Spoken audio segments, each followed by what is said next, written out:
Hey there, welcome back to the Maven Podcast and tuning in for part 2 with my conversation with Dr. Jenny King. We're picking up right where we left off as she's sharing her perspective on the messy side of community, which, interesting enough, is just as important. And she's also walking us through what the heck is nervous system support and regulation and somatic therapy and practices. Be sure to grab your pen and paper because you're definitely going to take notes. Enjoy. You recently shared some thoughts regarding community and how building community and being embraced by community has its messy side. Oh, yeah. Can you speak more to your perspective on that? Yes, absolutely. Again, a thing that's oversimplified, right?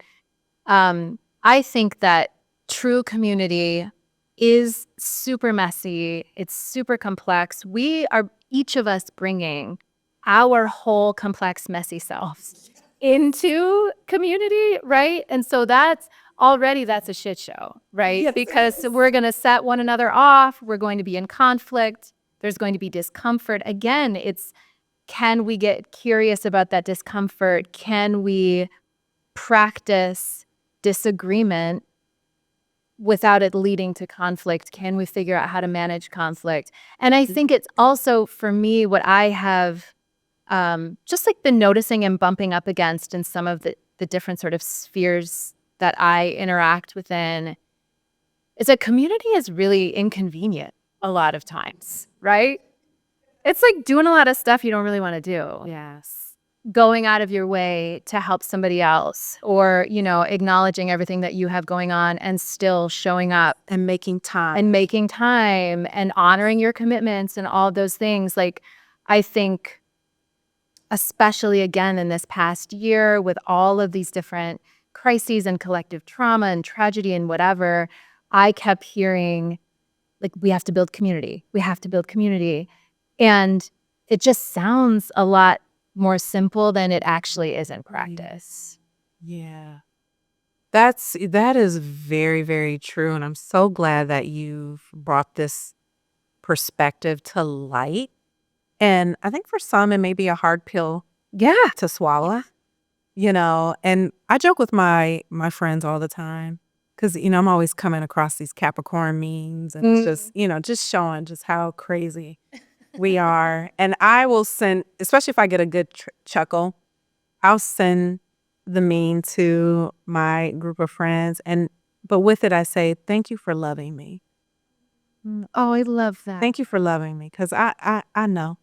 I know it's not always easy, right? Yeah. It's not always easy. No, it's not. And I'm just like, I lean into gratitude, like through all the messiness and the craziness and and I'm just like, my friends still stand with me. Ugh. Yeah, and that is just, I'm so grateful for that. Yes. Genuine, authentic, loving, caring, supportive, reciprocal sisterhood. Absolutely. And I think expressing that love and gratitude is huge too, because the other thing I think we take for granted is that our emotional states, our internal states, are contagious, especially to the people that we are closest to.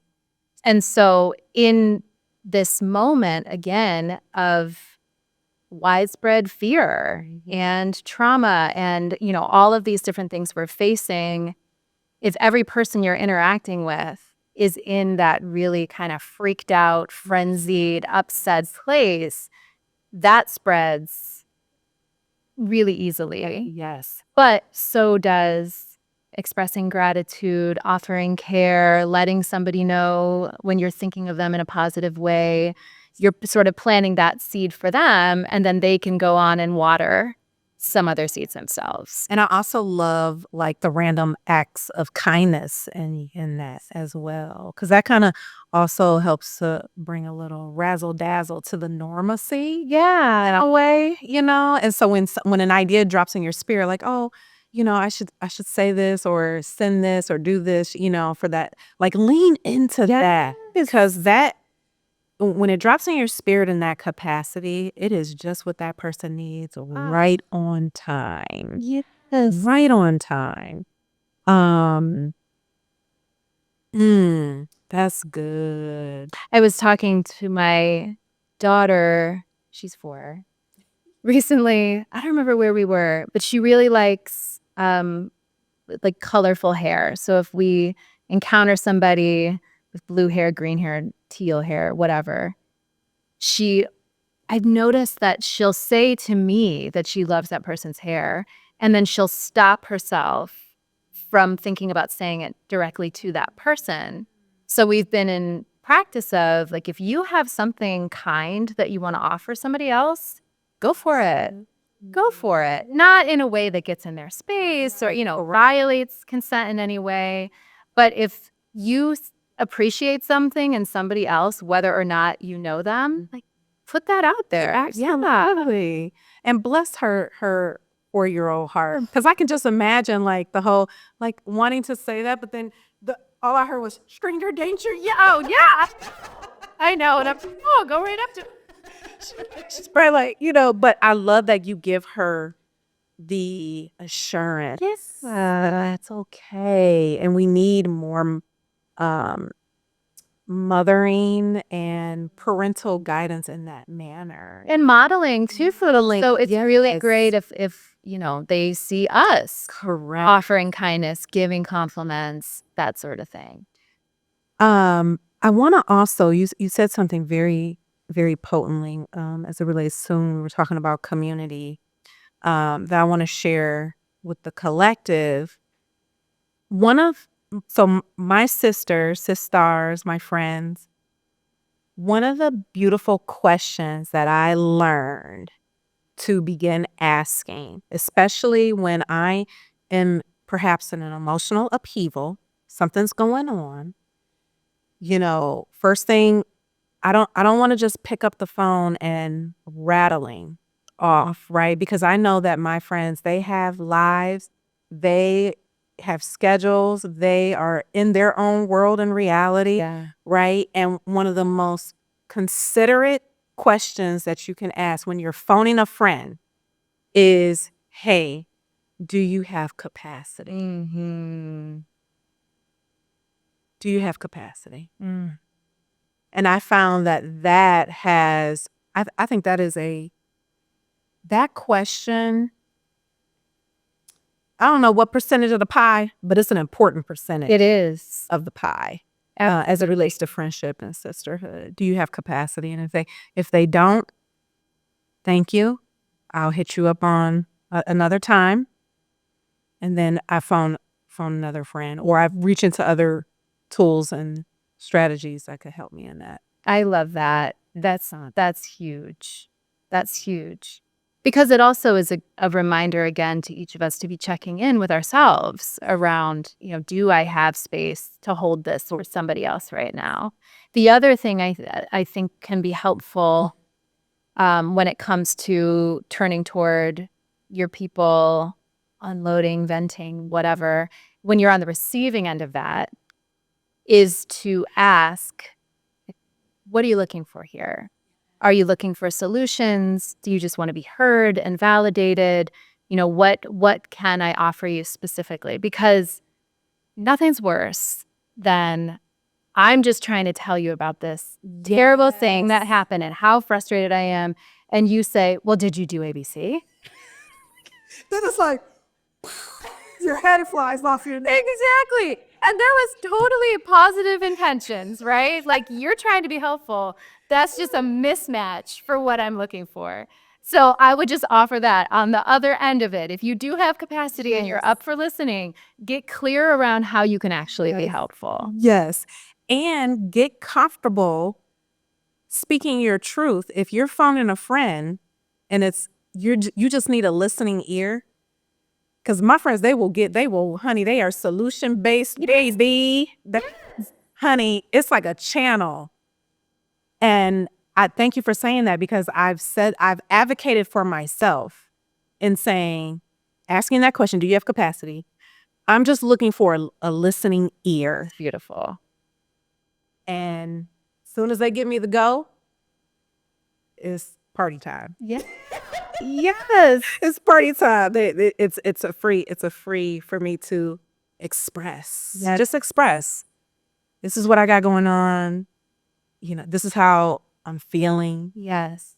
You And I will tap into your solutions when it's time. Yes. Right? I really appreciate your ability to help me problem solve, but today is not that day. It's not that day. I will let you know when I get there. I just got to tell you what this mofo over here. Like, listen.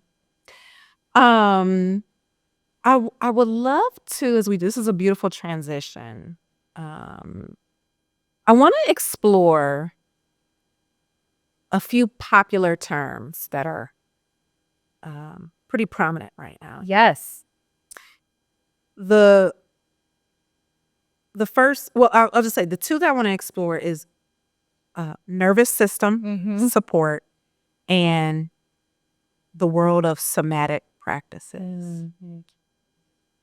Can you walk me through what these things are and the true value of them? Oh, yes. I love this question, especially because when I was listening to you reading my bio, I was thinking like, that's just like a long list of buzzwords. My whole life, my whole practice is like buzzwords at this point. So thank you for asking so that I can clarify. So first of all, somatics. The root of that word, soma, means body. And so when we're talking about anything somatic, we're talking about the connection between mind, body. We're talking about physicality, those sorts of things. So we can just leave that one there. Yes. That might be, you'll hear about that with mental health folks, with body work folks, with movement folks, thinking about the soma or the body. When we're talking about the nervous system, and I think what gets tricky is that people use the term to describe different things. When I use that term, what I am referring to is the central nervous system, which is basically the brain and the spinal cord, and the way that the brain and spinal cord send and receive messages throughout the body. What we know about how the brain is organized is that we are sort of wired to react before we can really think or even feel. All information kind of comes up through the bottom of the brain, which is the most sort of deep reactive sort of fight, flight, freeze, all that stuff lives in that lower sort of part of the brain.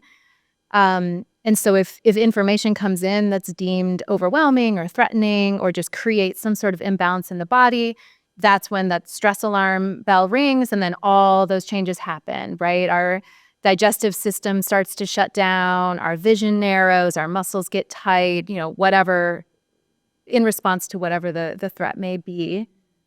And so commonly that's understood as being dysregulated. So when your nervous system is regulated, all of the parts are communicating with one another. You're kind of in that space where you can handle whatever's kind of coming your way. But there's just so much misinformation and confusion. No one is ever regulated all the time. That should never be the goal. Regulated does not mean calm. When I'm describing a regulated nervous system, I'm talking about one that is flexible and is adaptive and can really react in a way that makes sense given whatever is coming at you. So supporting the nervous system, I think, just helps to build capacity, build resilience into the nervous system so that that space is a little wider, that window is a little wider, and it's going to take a lot more to kind of throw us over the edge or kind of throw us totally off kilter. That's quick and oversimplified, but hopefully that answers. No, that's beautiful. And as you were describing the nature of like regulation, how you describe that, I said, oh, that is also an element of really being anchored in your own personal power. Like 100%. You not too much can get past you, Right. beyond you. Like you are centered and you are in your power. You're aware. All senses Yes. are highlighted. Yes. And thank you for that, because that helped put that perspective on you. Yeah. You're sort of steady and ready, and you can manage whatever's sort of coming your way. And so you move in and out of that state all the time. And there are strategies that you can use to kind of bring yourself back to that when you notice, you get curious and you notice that you're sort of outside of that window. I personally feel like I experienced even just connecting to my nervous system, and being in a space where I kind of put two and two together, like, oh, this is what a regulated, maybe not necessarily the regulated nervous system, but I was on my way to regulation. Yeah. Okay. Spending time with a friend, and the space was just so beautiful and calming and safe, where, honey, I would fall asleep for 3-4 hours. Like, gone. That's a nervous system response. Yeah. Totally on planet Pluto for 3-4 hours straight. Isn't it wild? I'm talking about like 1, 2, 3 o'clock in the afternoon. Like, You're just out. and because I noticed that was like I had experienced more than once, and so I got curious. I was like, what? This is not normal for me. It's not. And then what I know to be true is all you have to do is ask, even if that's spiritually. Yeah. Show me the answer. Like I'm curious about this, about myself. And then that's when the whole nervous system regulate, all the buzzwords started popping up. And I'm like, ding, ding, ding. Yep. I'm on my way to a more regulated space. Yep. Whereas because I've been so much in survival and go and always on alert, Yeah. right? Like, and then to be in this space where essentially all these other things were non-existent. Yeah. My body was like, thank God I can rest. Oh my goodness. That's so funny you say that. I was just thinking about this the other day. I often refer to my husband as human Xanax because to me he is. And my whole life I've been very tuned up, very clenched, very, go, go, go, get it done, high performing, perfectionist, all that stuff. And I remember when we were first dating in that, lovely honeymoon phase, but I remember experiencing like a sense of feeling settled and rooted and grounded in my body that was so intense, I would burst into tears. I would just start crying because it was such an beautiful, but such an unfamiliar experience in my own body to be in the company of somebody else and feel that kind of, I can just exist, I can rest, I can slow down, I feel safe. I would just cry and cry and cry. Thank goodness it didn't freak him out. Yes. But yeah, those are the situations to get curious about. If you notice that shift, whether that's around another person or in a space or when you're doing something, some sort of activity, take a look at that, because probably what's happening is that you're returning to balance and you haven't been there in a long time. Yes. That just blew my mind. And it was just a beautiful reflection and experience. Because when you get to see something and feel and experience something that you haven't had in a while, or if it was unfamiliar, it becomes a pretty pivotal point in your life experience. It's memorable. It is memorable. It's like, like I said, mind blown in that regard. That's beautiful. The other thing that I want to mention as it relates to the somatic, I've been in therapy consistently, I would say last 5 to 7 years. I would take my breaks and then I'll pick it back up. Really in therapy, getting what I like to say is like the root of some past experiences and even things that were showing up in my current reality that's been very intense. I advocated for myself because my therapist, they didn't recommend that I do this. But after those intense conversations and me being in here, because that the talk therapy has you here, which does invoke some emotional responses, but I made it a complete practice. When I hung up from that virtual call, I put my sneakers on and I go for a 30-minute or longer walk. That was my way of getting grounded, getting back centered, because usually those conversations had me in the past, right? So helping me to get grounded in the present. I think that the walking also allowed passive integration of the intel that I not only expressed but received from my therapist. Yeah. And an act of transmutation. Well, what you were also doing was regulating your nervous system, because patterned, repetitive, rhythmic movement, which is what walking is one of the fastest ways to sort of soothe that stress response and bring yourself back into a more settled place. And interestingly, so when I say that the brain's designed to react before we can think and feel, when we're in that stressed out place, we lose access to the smartest part of our brain, the cortex, the part that can process and can verbalize and all of that, right? Which is a reason that some people find talk therapy very effective and other people don't. Because if you've been walking around in this activated, stressed out place for years, and your therapist is trying to appeal to your cortex, they're trying to appeal to a part of your brain that you really don't have much access to. And so if you're able instead to sort of offer that stimulation, that movement, whatever it might be, to those reactive parts of the brain to say, hey, we're all good. You guys can chill out. We're not under threat.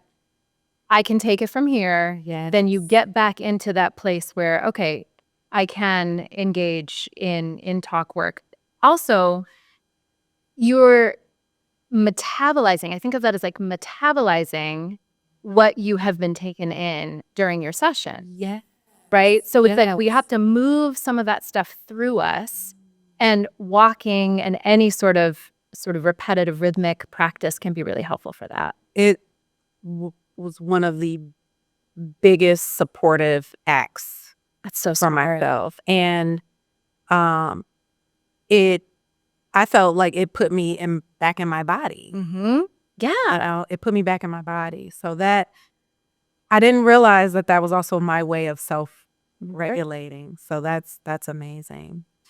You have a beautiful card deck, which I gotta order that. Oh, yes, Yeah. you do. Your Take a Break Micropractice card deck, which is 28 mind-body practices to soothe the stress response in under 3 minutes. What inspired that for you? COVID. So during COVID, I was very pregnant. I gave birth during lockdown, and I was just noticing, even just being at home, the stress that was showing up in my body. I've never been a person that has found stillness and breath work helpful. I find that it feels icky in my body. It's more activating. Movement has always sort of been my way to metabolize. And so I was engaging in these practices that I know, that I have been trained in, that I've used in my therapy practice, and realized that those are actually probably the same sort of things that would be helpful for other people. So yeah, that was kind of what led to it. And I wanted to create something that you could take with you that didn't involve your phone, because we spend enough time on our phones. So a little card made the most sense. I love that. I love that.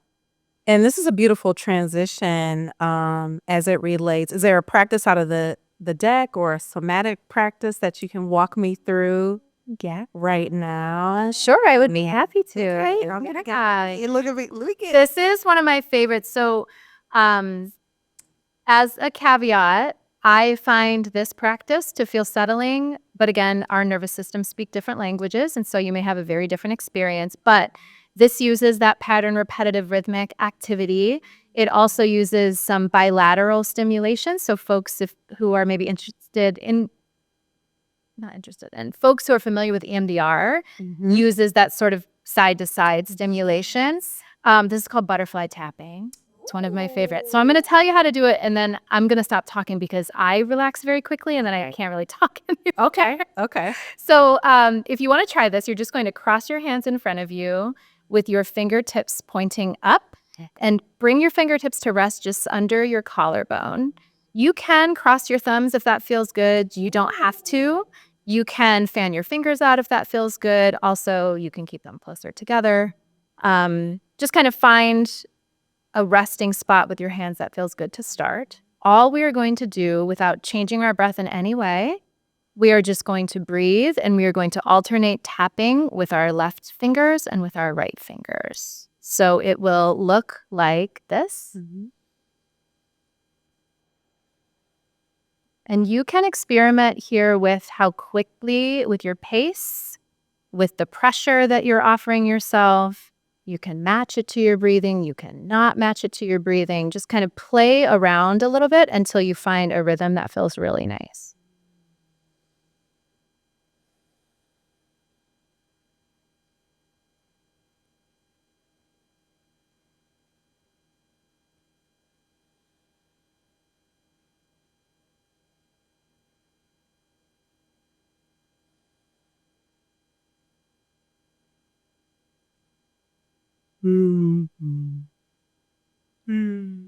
Wow, isn't that nice? It's so immediately, like I even felt my left ear channel clear. So soon as I brought my hands to chest and my body, like at the start, my feet were kind of up, but I noticed. I instantly dropped without even thinking about it. And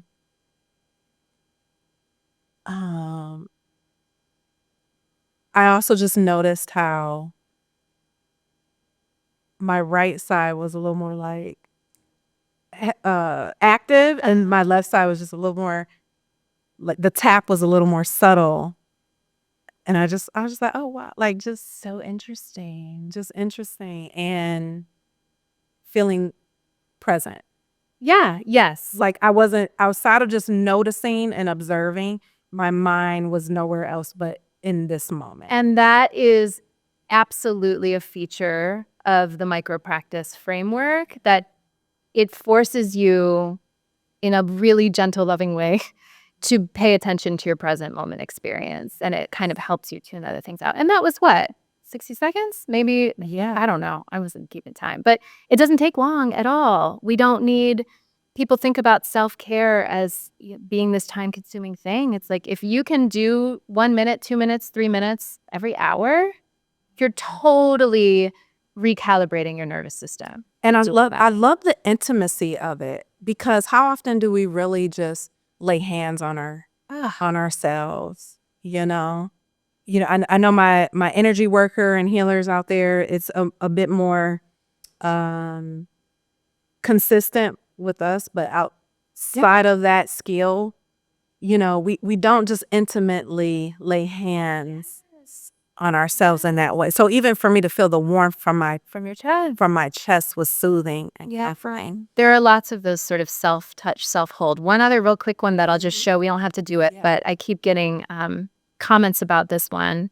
Is to make a V with your fingers and put it in front and back of your ear. Just kind of rub that part of your skull in the back there. It's really nice before bed. So I'll leave you with that. Can you do both at the same time? Absolutely. Oh, yeah. Doesn't that feel? It does. It's like a self-massage. And we have to give a shout out to our sister friend Hope at Abide Yoga. Yes, Abide Yoga. I had the pleasure of attending the Moving Forward Somatic class, which was amazing. And one of the beautiful things that I walked away with from that experience is everything that we need, we have already. Our hands, our breath, our awareness.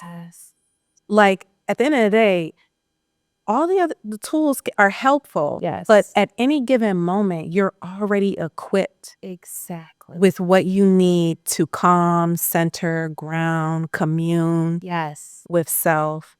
And when I was thinking about that, it's really the element of getting back to basics, Yes. right? And keeping it simple. Keeping it simple. Keeping it simple. And, I just think it's also beautiful how, I can only reconnect again with our ancestors. Yes. Before all this terminology, before Yes. these, tangible tools, what did they have? They had their breath. Yes. They had stillness. They had rhythm and song. Rhythm, song. Yes. The communion with the element. Yes.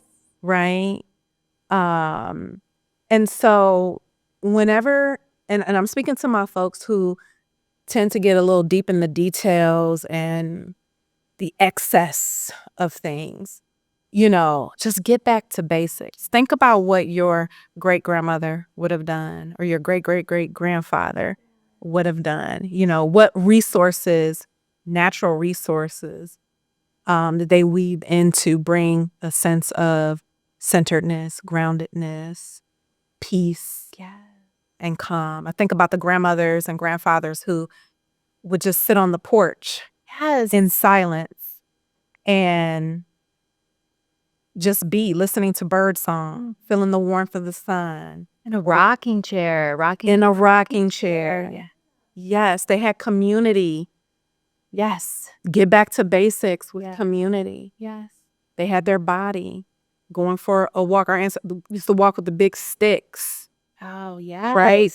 To help anchor and keep the mobility. And I just think, that just the pound Sound of that. Yes, against the earth and the leaves. That's that rhythm, that repetitive rhythm. You're exactly right. It's intuitive to us. If we can reduce the volume of all the other noise, it's intuitive to us. This has been beautiful. I know. Thank you. Thank you so much for being here. I appreciate it. Yeah, this conversation is going to help the collective lean into a better understanding of self, our energy, our nervous system. We can leave all the terms aside. Yes. Right? I think you just put things in a beautiful, digestible way that people can lean into exploring these topics a little bit more for their journey. I hope so. Yeah. I hope so. That's the goal. We need each other, and we Yes. need all of our basic, simple ways of kind of coming back to ourselves over and over again. Yes. Thank you. Okay. Thank you so much for having me. Yes. And of course, I will ensure that Dr. Jenny's contact information, social media, links, so that you can explore her offerings in the show notes. And I'll tag her on social media. Thank you so much for tuning in, listening, being here. This has been another episode of the Maven Podcast. Till next time. Thank you.